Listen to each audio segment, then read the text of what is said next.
বিসমিল্লাহির রহমানির রহিম। Hello everyone, আসসালামু আলাইকুম।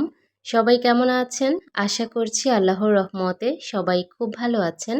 আমরাও আলহামদুলিল্লাহ বেশ ভালো আছি। বরাবরের মতো আজও আরও একটি ডেইলি ব্লগ নিয়ে হাজির হয়েছি। আশা করব পুরো ভিডিওটা জুড়ে থাকবেন। অবশ্যই স্কিপ করা ছাড়া ফুল ভিডিওটি কন্টিনিউ করার চেষ্টা করবেন। কোথাও কোনো অংশ আপনাদের কাছে একটু হলেও ভালো লাগবে। আজকে আমি সন্ধ্যার পর থেকে ভিডিওটা শুরু করেছি। জানি না কোন কোন আপুরা আমার পাশে থাকবেন, তবে প্লিজ ভালোবাসা নিয়ে ফুল ভিডিওটি ওয়াচ করে যাবেন। অবশ্যই একটা সুন্দর কমেন্ট করে যাবেন। আপনার একটা কমেন্টের কারণে পরবর্তী দিনের একটা নতুন ভিডিও তৈরি করতে আমি অনেক বেশি উৎসাহ পাই। একটা লাইক দিয়ে যাবেন। আপনার একটা লাইকের কারণে আপনার মতো হাজারো বন্ধুর কাছে আমার এই ভিডিওর লিঙ্কটা পৌঁছে যেতে অনেক বেশি সাহায্য করে। অবশ্যই স্কিপ করা ছাড়া দেখে যাবেন। আমি আমার ড্রয়িং রুম থেকে ভিডিওটা শুরু করেছি। বেডরুমে বাচ্চারা ঘুমাচ্ছে, তাই ভাবলাম যে ড্রয়িং রুমটা একটু গুছিয়ে ভালো করে পরিষ্কার করে নেই। ওরা যদি এখন না ঘুমাতো তাহলে আমি কিন্তু এখন ওদেরকে পড়তে বসাতাম। প্রথমে নাস্তা করিয়ে তারপর পড়তে বসাতাম। তবে ওরা আজকে মাগরিবের পর ঘুমিয়েছে। আজকে দুপুরে ওরা ঘুমায়নি, আর ওদের প্রতিদিনই ঘুমানোর একটা অভ্যাস আছে। আমারও আছে। আমি যেদিন দুপুরে না ঘুমাতে পারি, আমার সন্ধ্যার সময় একটু ঝিমুনি আসে। আর আমি ১ ঘন্টা ঘুমিয়েও নেই। এতে করে আমার শরীরটা ভালো থাকে। তো আমি আমার বাচ্চাদেরকে বললাম যে, "তোমরা যেহেতু দুপুরে ঘুমাওনি, এখন চেষ্টা করো একটু ঘুমানোর জন্য।" তো বড় মেয়েটা ঘুমাচ্ছিল না, ওকে মাথা মুড়িয়ে তারপর ঘুম পাড়িয়ে দিয়েছি। ওরা যেহেতু বেডরুমে ঘুমাচ্ছে, তাই ভাবলাম যে ড্রয়িং রুমটা একটু ভালো করে পরিষ্কার করে নেই। আমার একা একা কাজ করতে খুব ভালো লাগে। ওরা যদি এখন না ঘুমাতো তাহলে আমাকে একটু ডিস্টার্ব করতো। তখন আমি আমার কাজের আগ্রহ হারিয়ে ফেলতাম। তো এখন যেহেতু ওরা ঘুমাচ্ছে, তাই ভাবলাম যে আমি আমার সংসারের কাজগুলো করি।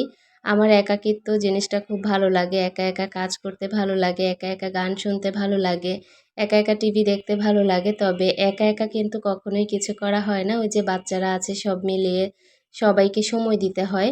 আপনাদের ভাইয়া আসে, মানে মোট কথা সারাদিন আমার ব্যস্ততার মধ্যেই কাটানো হয়। তবে ওই যে নিজের জন্য একাকিত্ব একটা সময়, ওইটা আমি কখনোই পাই না। তো এখন যেহেতু ওরা বেডরুমে ঘুমাচ্ছে, তাই ভাবলাম যে আমি একা একা একটু কাজ করি। মনের আনন্দে কাজ করছিলাম। এ কারণে ভাবছি যে আমার ড্রয়িং রুমের যত মোছামুছির কাজ আছে সব এখন বসে বসে করে ফেলবো। প্রথমে সোফাগুলো ঝেড়ে তারপর সিটিং এরিয়াটা ভালো করে ঝেড়ে পরিষ্কার করে তারপর প্রত্যেকটা ফার্নিচার এখন মুছে নিচ্ছি। সেই সাথে শোপিসগুলোকে মুছে নিচ্ছি। একটা পাতলা গেঞ্জিকে আমি ভালো করে ধুয়ে মুছে তারপর নিয়ে এসেছি এগুলো মুছার জন্য। আর এরকম গেঞ্জির কাপড় দিয়ে কিন্তু যেকোনো জায়গা মোছামুছি করতে আমার খুব ভালো লাগে। আর এই গেঞ্জিটা কিন্তু একটা সেন্টু গেঞ্জি ছিল বাচ্চাদের। ওইটা আমি এখন হচ্ছে মোছামুছির কাজে ব্যবহার করছি। তো এটা ভিজিয়ে আনার পরে কিন্তু ভালোই পরিষ্কার হচ্ছে। এভাবে কিন্তু সাদা ধুলাটা যায় না যদি না ভিজাই কাপড়। শুকনা কাপড় দিয়ে সাদা ধুলা যেতে চায় না। তো এখন কিন্তু যখন মুছে নিচ্ছি তখন পুরোটাই পরিষ্কার চকচকে হয়ে যাচ্ছে। আমার বান্ধবী আমাকে এই জিনিসটা গিফট করেছে। ওই যে গতকালকে যে বান্ধবী এসেছে সে কিন্তু আমাকে এটা গিফট করেছে। ওর দেয়া অনেক কিছু আমার কাছে আছে। আমি জানি না আমার দেয়া কি, কি ওর কাছে আছে। তবে ওর দেয়া অনেক কিছু আমি এখনো যত্ন করে রেখে দিয়েছি। তো এই জিনিসটা আমি ড্রয়িং রুমে সাজিয়ে রেখেছি। আমার ড্রয়িং রুমে মোটামুটি কিছুটা পরিমাণ ওয়ালমেট আছে। তো ভাবলাম যে সবগুলোকে আজকে একটু মুছে দেই। ওয়ালমেটগুলো আমি 99 থেকে কিনেছি। যদিও অনেক বেশি দাম না, তবে কিন্তু দেখতে খুবই সুন্দর আর ভালোও লাগে যেকোনো জায়গা অর্গানাইজ করলে। অফ ক্যামেরাতে আমি সব ওয়ালমেটগুলো মুছে তারপর টিভিটাও মুছে নিয়েছি। টিভিটা যেহেতু একটু উপরে, ওইটা মুছতে একটু সময় লাগে, এ কারণে মুছে আমি হচ্ছে টি টেবিলের উপরের রানারটাও ভালো করে মুছে নিয়েছি। আজকে দুপুরে খাওয়া-দাওয়া করার সময় একটু ঝোল পড়েছিল।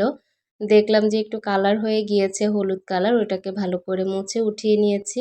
আর এখন আমি আমার জন্য নাস্তা তৈরি করে নিয়েছি। নাস্তা তৈরি বলতে আমি কিন্তু এখন আর সেরকম সন্ধ্যায় নাস্তা বানাই না। বাচ্চাদেরকে নিয়ে দেখা যায় সারাদিনই আমি ঝামেলার মধ্যে থাকি।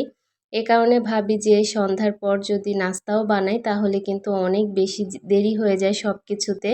কারণ বাচ্চাদেরকে সন্ধ্যায় পড়তে বসাতে হয়। যদি আমি নাস্তার পিছনেই সময় ব্যয় করি তাহলে ওদেরকে পড়াবো কোন টাইমে? আর নিজেই বা নিজেকে সময় দিব কোন টাইমে?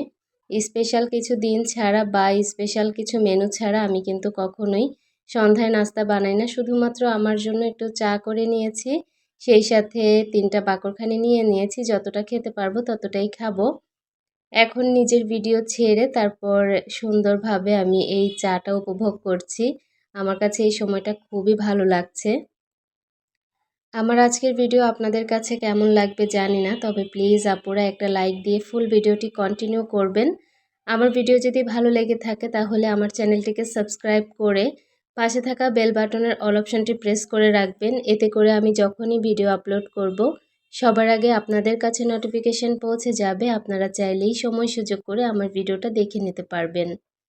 আমি এখানে নাস্তা করতে করতেই কিন্তু বাচ্চারা ঘুম থেকে উঠে গিয়েছে।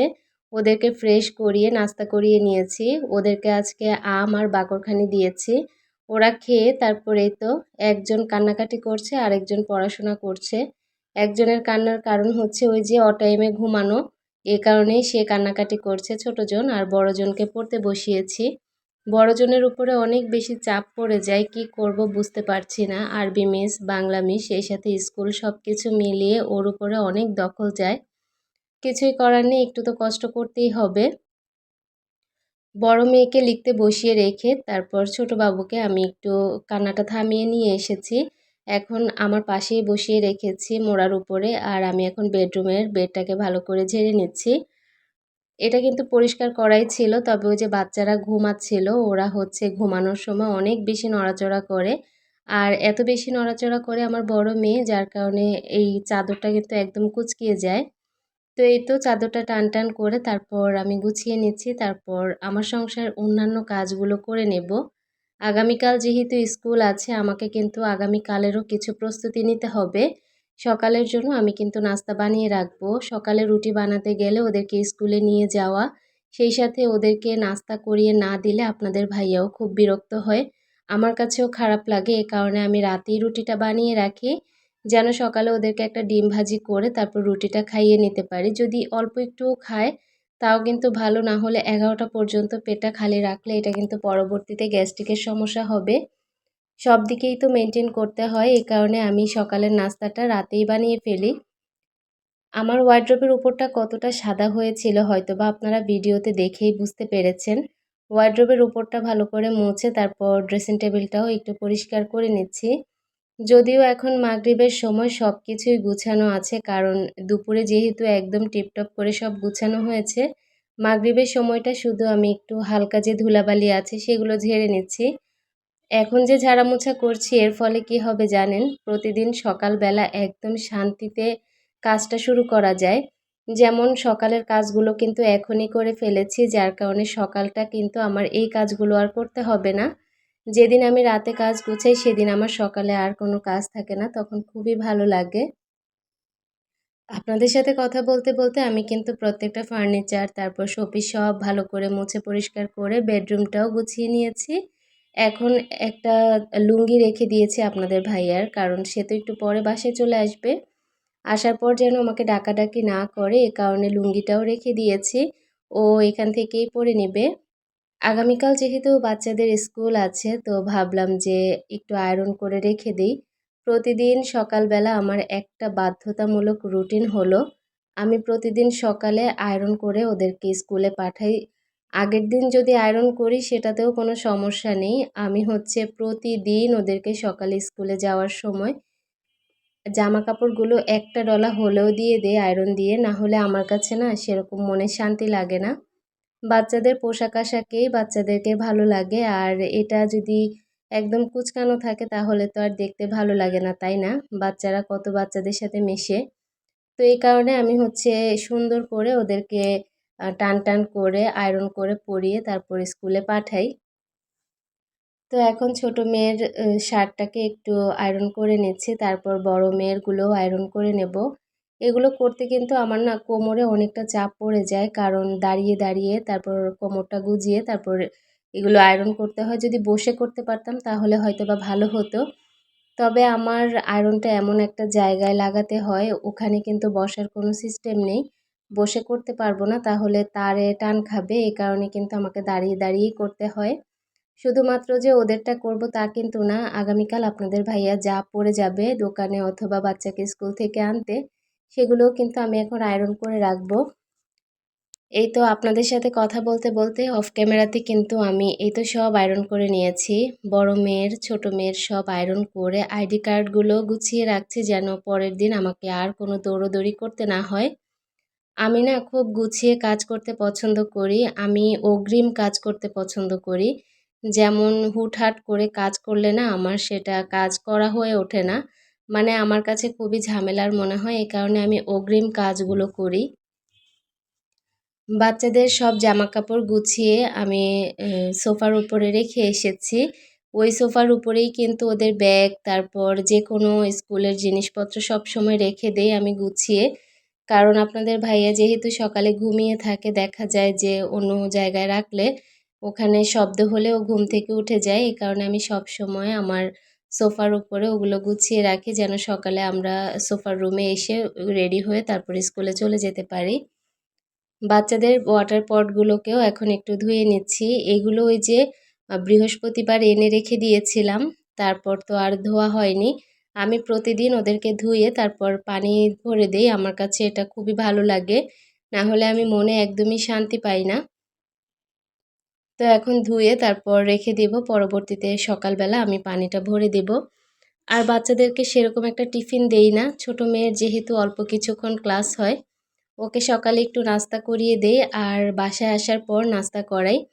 বড় মেয়েকে সকালে নাস্তা করিয়ে দেই, তবে স্কুলে টিফিন আমি কখনোই দিতে চাই না। আগে দিতাম, এখন আর দেই না। এই তো ব্যাগগুলো রেডি করে নিয়েছি আর পানির বোতলটা ব্যাগে রেখে দিচ্ছি।